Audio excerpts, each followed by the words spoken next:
اعوذ باللہ من الشیطان الرجیم۔ پناہ مانگتا ہوں میں اللہ کی شیطان مردود سے۔ بسم اللہ الرحمن الرحیم۔ شروع اللہ کے نام سے جو بڑا مہربان نہایت رحم والا ہے۔ دا باٹم لائن کے ناظرین اکرام السلام علیکم۔ محترم ناظرین، ہم اپنی آج کی ویڈیو میں حضرت بہاؤالدین زکریا ملتانی رحمۃ اللہ علیہ کے ایک مشکل امتحان اور اس کے نتیجے کا ایمان افروز قصہ آپ کے سامنے پیش کریں گے، جو یقیناً آپ کے لیے دلچسپی کا باعث ہوگا۔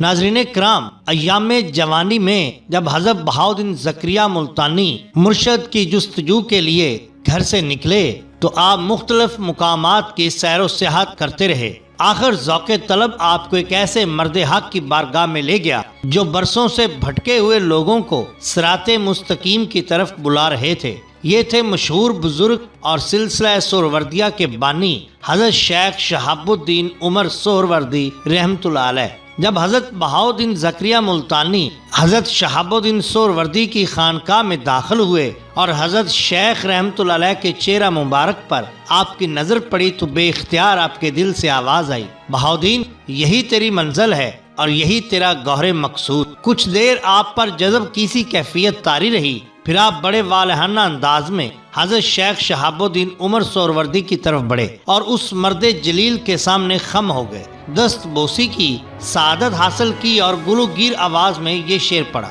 مابا عشق تو نا امروز گرفتار شدیم۔ ترجمہ: میں آج تیرے عشق میں گرفتار نہیں ہوا ہوں، بلکہ یہ اسیری تو روز ازل سے میرا مقدر ہے۔ حضرت شہاب الدین سہروردی نے یہ شعر سنا تو حضرت زکریا ملتانی کو اٹھا کر گلے سے لگا لیا۔ شیخ، میں بہت تھک چکا ہوں۔ حضرت زکریا ملتانی اس طرح رو رہے تھے جیسے کوئی بچھڑا ہوا بچہ باپ کے سینے پر سر رکھ کر گریہ و زاری کرتا ہے۔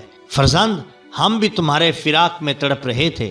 حضرت شیخ شہاب الدین سہروردی نے تسلی دیتے ہوئے فرمایا، خلاق عالم کا یہی انتظام ہے، فراق کے بعد وصال اور وصال کے بعد فراق۔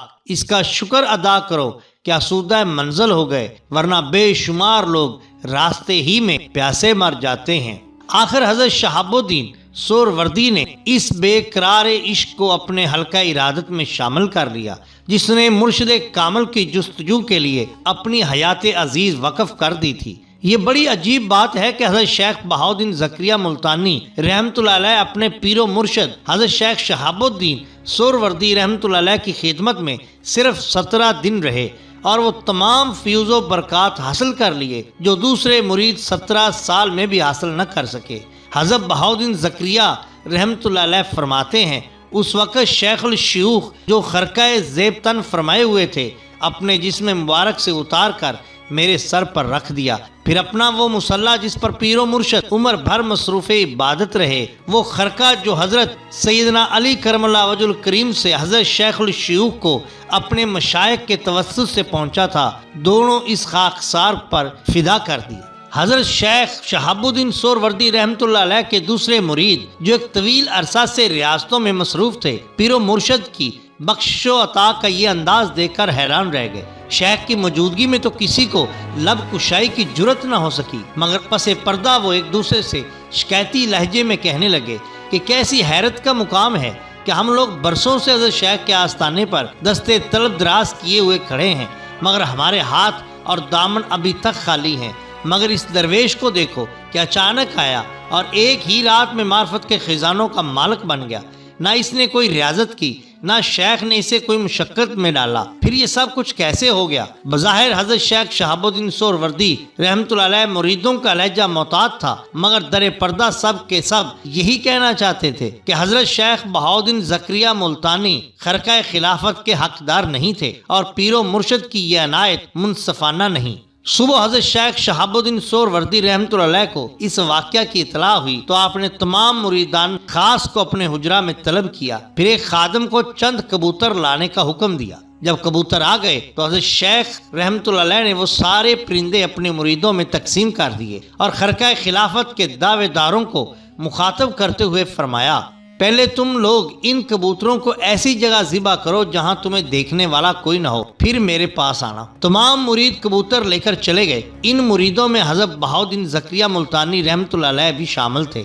کچھ دیر بعد تمام مریدوں نے گوشہ تنہائی تلاش کر کے پیر و مرشد کی ہدایت کے مطابق کبوتروں کو ذبح کر ڈالا اور حضرت شیخ کی خدمت میں حاضر ہو گئے۔ خدام شدید حیرت کے عالم میں ایک دوسرے کا منہ دیکھ رہے تھے اور ان کی آنکھیں حضرت بہاؤالدین زکریہ ملتانی کو ڈھونڈ رہی تھیں جو ابھی تک پیر و مرشد کی خدمت میں حاضر نہیں ہوئے تھے۔ حضرت شیخ شہاب الدین عمر سہروردی رحمۃ اللہ علیہ کو بھی اپنے خلیفہ اکبر کا انتظار تھا۔ آخر حضرت بہاؤالدین زکریہ ملتانی رحمۃ اللہ علیہ اس حالت میں تشریف لائے کہ آپ کے ہاتھ میں زندہ کبوتر موجود تھا۔ یہ منظر دیکھ کر حضرت شیخ شہاب الدین عمر سہروردی کے تمام مرید بہت خوش ہوئے اور دل ہی دل میں کہنے لگے، یہ مرید جسے خلافت کبریٰ حاصل ہو گئی ہے کوئی نادان شخص ہے، کبوتر کو ذبح کیے بغیر چلا آیا، اب یہ پیر و مرشد کے غضب سے محفوظ نہیں رہے گا، اور جو دولت عظمیٰ اسے کسی مشقت کے بغیر راتوں رات حاصل ہو گئی یکا یک سلب ہو جائے گی۔ ابھی حضرت شہاب الدین سہروردی رحمۃ اللہ علیہ کے مریدان خاص یہ سوچ ہی رہے تھے کہ حضرت شیخ ان سے مخاطب ہوئے، تم لوگوں نے میری ہدایت کے مطابق ان پرندوں کو ذبح کیا ہے، شیخ محترم اس میں کیا شک ہے؟ تمام مریدان خاص نے یک زبان عرض کیا، ہم تو پیر و مرشد کی نافرمانی کا تصور بھی نہیں کر سکتے۔ حضرت شہاب الدین سہروردی رحمۃ اللہ علیہ نے اپنے مریدان خاص کا جواب سنا اور پھر آپ حضرت بہاؤالدین زکریہ ملتانی رحمۃ اللہ علیہ سے مخاطب ہوئے، بہاؤالدین تم نے اس کبوتر کو ذبح کیوں نہیں کیا؟ فرمانے لگے، سیدی اس حقیر و عاجز کو کوئی گوشہ تنہائی نہ مل سکا، پھر یہ غلام کس طرح پیر و مرشد کے حکم پر عمل پیرا ہوتا، اور تم بہت دیر سے بھی آئے ہو۔ حضرت شہاب الدین سہروردی نے فرمایا، یہ خادم گوشہ تنہائی کی تلاش میں تھا حضور۔ حضرت بہاؤالدین زکریہ ملتانی نے عرض کیا، اگر یہ غلام ساری زندگی جستجو میں گزار کے آتا تب بھی اس عاجز کا یہی جواب ہوتا، پوری کائنات میں کہیں کوئی گوشہ تنہائی موجود نہیں، یہ حقیر جہاں بھی گیا حق تعالیٰ کو حاضر و ناظر پایا۔ تم نے سچ کہا بہاؤالدین۔ حضرت شیخ شہاب الدین سہروردی کا لہجہ نہایت پرجوش تھا۔ پھر آپ نے اپنے مریدان خاص کی طرف دیکھ کر فرمایا، اور تم لوگوں کو اتنی جلدی گوشہ تنہائی میسر آ گیا؟ مریدان خاص کی گردنیں ندامت سے جھک گئیں۔ حضرت شیخ شہاب الدین سہروردی نے دوبارہ اپنے مریدوں کو حکم دیتے ہوئے فرمایا، تم سب لوگ جنگل میں چلے جاؤ اور اپنے اپنے حصے کی گھاس کاٹ کر لے آؤ۔